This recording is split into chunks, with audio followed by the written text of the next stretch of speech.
Yo, what's going on, guys? It's Houston Sports Talk back into the video today, and today we're going to be talking about the Philadelphia 76ers signing Joel Embiid to a 3-year, $193 million extension, and this is a lot of money from number one. Number one, this is a lot of money.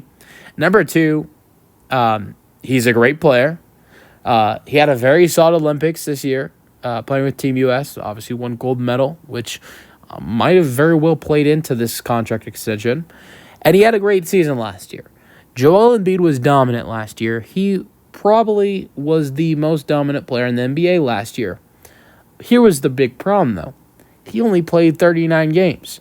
And that is a big reason why in MVP talks, it's Nikola Jokic, Luka Doncic, Shai Gilgeous-Alexander.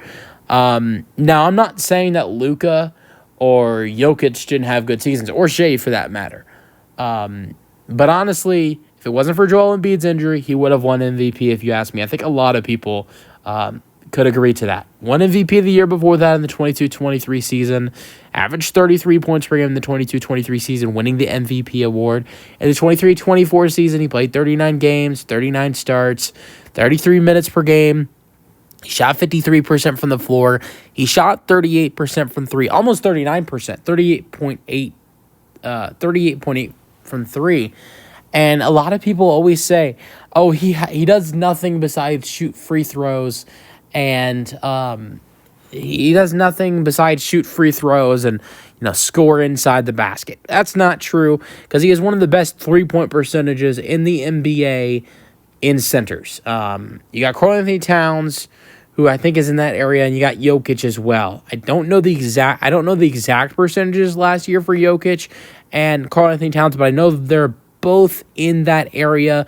Jokic last season in the 23-24 season from three for the Nuggets shot 36%, so Embiid was better.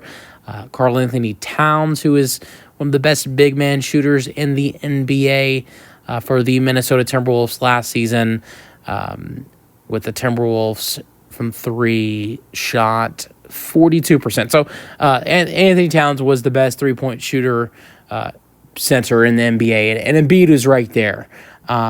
So it's not just free throws and in the paint for Joel Embiid.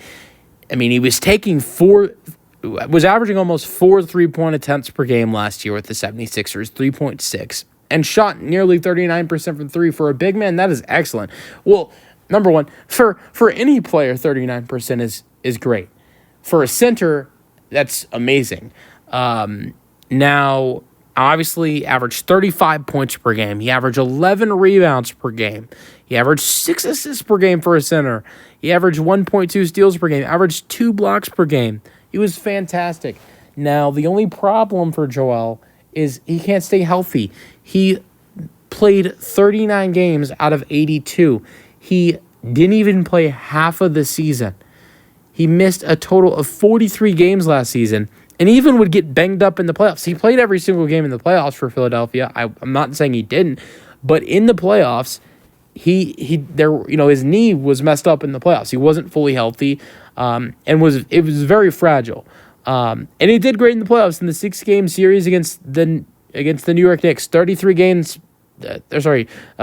points per game, 11 rebounds per game, 6 assists per game, almost identical stats to the postseason. There were some stats that did go down. The rebounds went down just a tiny bit. Points went down just a little bit. And the assists were the same. Blocks went down a little bit. But I will say one of the reasons why some of his numbers went down is because of how good Tyrese Maxey was doing. If you look at the points, he did have a couple games in that Knicks series where he was kind of off to the side. You could kind of tell he wasn't fully healthy, and Maxey was just tearing things apart for the 76ers and just taking over. But he was good in the playoffs, but it just kind of felt like his knee was very fragile, and it felt the same way last year. And there have been so many other times where injuries have been a problem. The 2020-21 season, played only 51 games, missed a total of 21 games that year. That was a 72-game season. 2021-22 season, played 68, so he missed a total of 14. 22-23 season was a great year, but missed 16 games. So Obviously, he missed the first 2 seasons of his career due to a foot injury, and there hasn't been a season where he has played 70 games. When you can't even play 70 games in a season, you've been in the NBA since 2014. You've been playing since the 2016-17 season.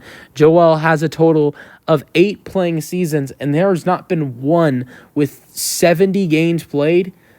I don't know about over $64 million a deal, $64 million a year. Joel deserves a lot of money because of what he does when he is healthy, but for when he can't play 70 games in a season, and he can't get them to the Eastern Conference Finals, I don't think he deserves to make $64 million a year. He deserves to make it around that area. I would say 55 to at the most 60 million a year is what Joel should be paid.